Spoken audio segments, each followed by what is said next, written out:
বৈষম্য বিরোধী ছাত্র আন্দোলনে যারা নিহত হয়েছেন, আহত হয়েছেন, তাদের স্মরণে আজকে এই অনুষ্ঠানের সম্মানিত সভাপতি আমির শিরালি, সভাপতি বিএনপি, উপস্থিত আছেন বিএনপি সাভার থানা, সাভার পৌরসভা, আশুরা থানা বিভিন্ন পর্যায়ে নেতৃবৃন্দ, উপস্থিত এলাকার ভাই ও বোনেরা, আসসালামু আলাইকুম।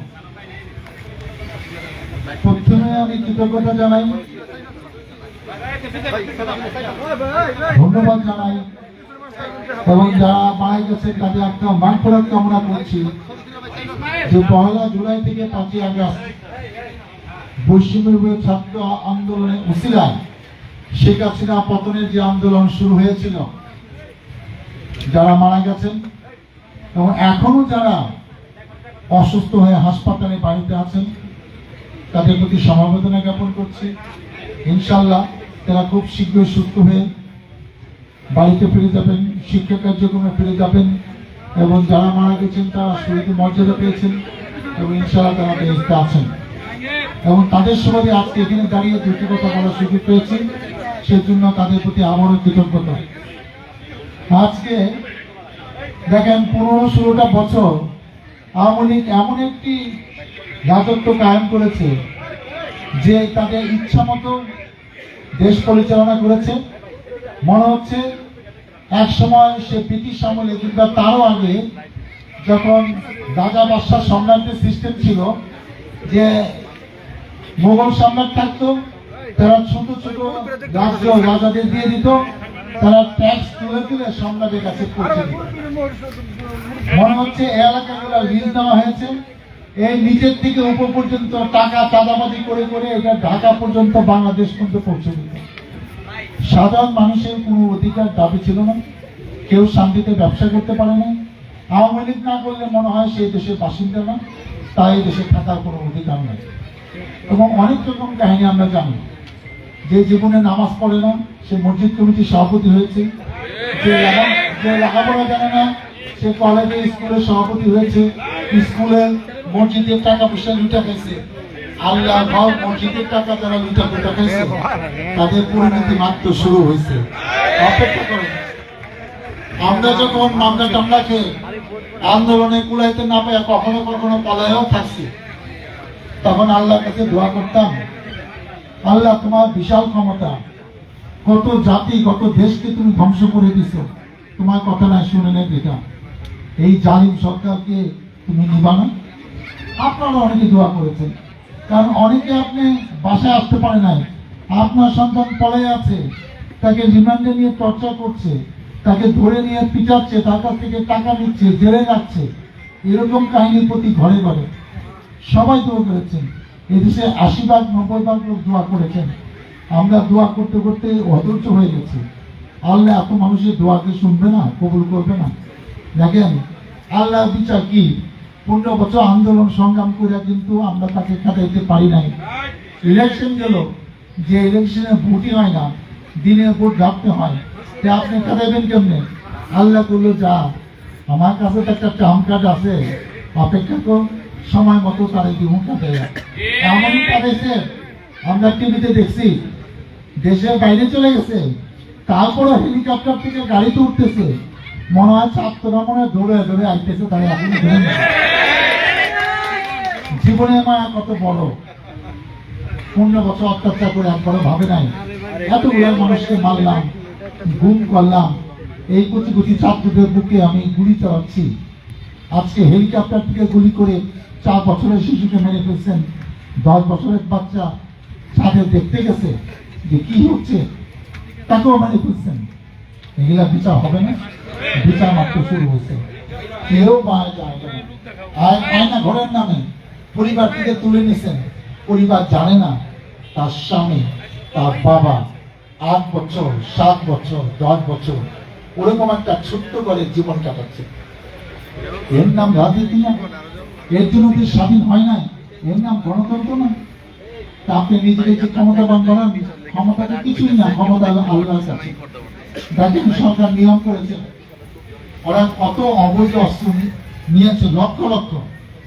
9 জানুয়ারি 2009 আর 5 আগস্ট 2024 এই বছরের মধ্যে, এই সময়ের মধ্যে যত অস্ত্র মন্ত্রী এমপি নেতা পাতি নেতা নিচ্ছে সবার লাইসেন্স বাতিল। বলছে বাঁচতে চাইলে 3 তারিখের মধ্যে থানায় অস্ত্র জমা দেওয়া। এদের তো থানায় অস্ত্র জমা দেওয়ার সাহস নাই। এখন এই অস্ত্রগুলো অবৈধ হয়ে যাব।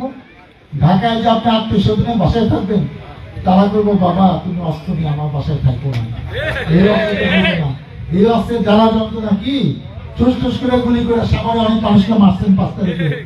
এখন অস্ত্র নিয়ে পলানোর জায়গা পাইবেন না বাংলাদেশে। অপেক্ষা করুন, সেই অবস্থা চলে আসতেছে। যারা বাড়াবাড়ি করছে এখনো চুপচাপ আছেন। মামলা হয়েছে, পুলিশ হয়তো কইছে এখনো তো আমরা অ্যারেস্ট করবো না, বাসায় থাকেন। 7টা দিন ধরেন দেরি করেন, সেনাবাহিনী নামতেছে, বাসায় থাকেন। হাড্ডি গুড্ডি গুঁড়া করে ফেলবো। চালাইছেন, আবার মামলাও পেয়েছেন, এখনো এলাকায় আছেন, কিছু মনে করতেছেন না। আমাকে যখন মামলা দেন আমরা ঢাকায় পড়ায় থাকি, সেখান থেকে পুলিশ ধরে আনে। আর সবার থানায় মামলা 1টা 2টা 3টা 4টা 5টা, আপনারা কিছু করবো না। আপনারা না আমাকে বাসা চিনে ধরে দিচ্ছেন, আমাদের লোকেও বাসা চিনে ধরে দেবো। আপনি যেরকম করছেন সেরকম কিছু বিচার না হলে তো মানুষ শান্তি পাইব না, তাদের আপনারা শান্তি পাইব না।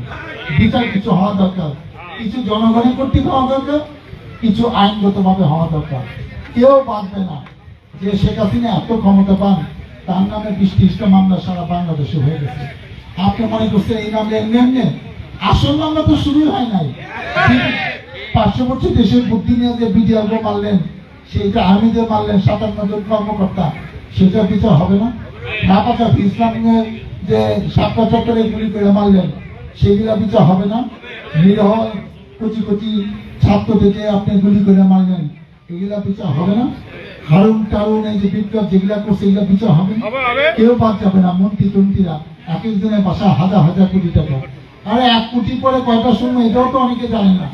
আপনি হাজার হাজার কোটি টাকা, শেখ হাসিনা এক স্টাফ বলে, ড্রাইভার বলে 400 কোটি টাকা মারে। টাকা কোনো মাবন না, কার টাকা? জনগণের টাকা।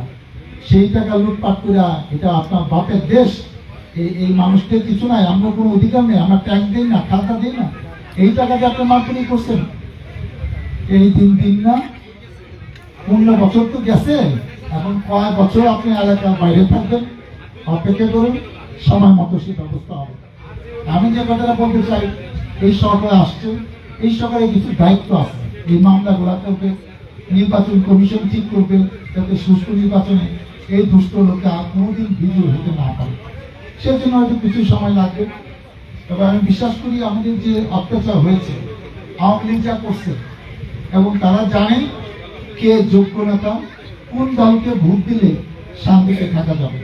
এবং আমরা আশা করছি যে আমরা কিছুদিন আপনাদের সাথে থাকতে চাই, পাশে থাকতে চাই, আপনাদের সেবা করতে চাই। এবং ভোটের সময় আপনারা যেন বিবেচনা করেন যে কিভাবে কোন দলকে ক্ষমতা আসলে আপনাদের এলাকার জন্য, দেশের জন্য শান্তি হবে। আজকে দেখেন আমাদের নেত্রী দেশনেত্রী বেগম খালেদা জিয়া মিথ্যা মামলা অভিযুক্ত হয়ে 2 বছর তাকে কারাগারে আসছে, চিকিৎসার জন্য বাইরে যেতে দেয়নি। আমাদের প্রিয় নেতা ভারপ্রাপ্ত চেয়ারম্যান তারেক রহমানকে দেশের বাইরে কয়েকটা মামলা তাকে কিন্তু দোষী সাব্যস্ত করা হয়েছে। এইসব করে কিন্তু শেষ রক্ষা হয় নাই। শেখ হাসিনা সাজানো বাগান, পুলিশ, বিডিআর, র্যাব, আরো এসবিটিভি, আওয়ামী লীগ, ছাত্রলীগ, অস্ত্র, কেউ তাকে রক্ষা করতে পারে না। দেশ থেকে সে পালিয়ে গেছে। বেশি কথা বলতে চাই না, আপনি এগুলো সব জানেন, কিন্তু স্মরণ করে দিলাম, ভুলেন না, মাফ করেন না। এখন সময় আপনাদের, জনগণের সরকার, জনগণের নেতৃত্বে এখন সবকিছু হবে। আমরা আপনাদের পাশে আছি। যে কথাটা গুরুত্বপূর্ণ সেটা হলো আগামীতে পূজা হবে, দুর্গা উৎসব। এটা দুর্গা উৎসব এই কারণে বড় হয়, যত হিন্দু তার চেয়ে অনেক বেশি মুসলমানরা সেই অনুষ্ঠান দেখতে আসে। সেই অনুষ্ঠানে সাম্প্রতিক সম্পত্তি, দেশ, হিন্দু মুসলমান ভাই ভাই আমরাও থাকবো। যে কথা কুশেদ বলেছে, আমি বলেছি প্রত্যেক ইউনিয়নে একজন করে পুলিশ কর্মকর্তা, দারোগা, এসআই কিংবা এসআই থাকবে। আর আমরা অষ্টমী নবমী দশমী 3 দিন এই এলাকায় সকাল বিকাল ঘুরবো, প্রত্যেকটা পূজা মণ্ডপে যাব, যাতে আমাদের দলের লোককে এগুলো পাহারা দেবে। আমি দায়িত্ব নিয়ে বললাম কোনো বিশৃঙ্খলা কোথাও হবে না, যে বিশৃঙ্খলা করবে তাকে ওইখানেই সমুচিত জবাব দেওয়া হবে। আমি দায়িত্ব নিয়ে ডাক্তার আপনাদের জোয়া চাই, সহযোগিতা চাই, আপনারা আমাদের সাথে থাকেন। আমাদের আরেকটি জায়গায় যেতে হবে, সেজন্য বেশি কথা বলতে পারছি না। বিউলি একটা অবহেলিত ইউনিয়ন ছিল, আমার সময় কিন্তু আমরা আলাল চেয়ারম্যানকে চেয়ারম্যান করে কিন্তু কিছু উন্নয়ন করেছি, এখনো বাকি আছে। ইনশাআল্লাহ যদি আপনাদের ভোটে সংসদ সদস্য হতে পারি, বাকি কাজগুলো করবো। আপনারা আমাদের আপনাদের সাথে নিয়ে, আপনাদের মতামত নিয়ে বিউলিয়া পরামর্শ হবে। কোন রকম অন্যায় অত্যাচার বিউলিয়া কেউ করতে পারবে না, কোন নতুন নেতা বিউলিয়া আমরা গজাইতে দিব না। আপনারা ভালো থাকুন, সুস্থ থাকেন, আমরা আপনাদের পাশে আছি, আমি আপনাদের দোয়া চাই। আল্লাহ হাফেজ। বাংলাদেশ জিন্দাবাদ।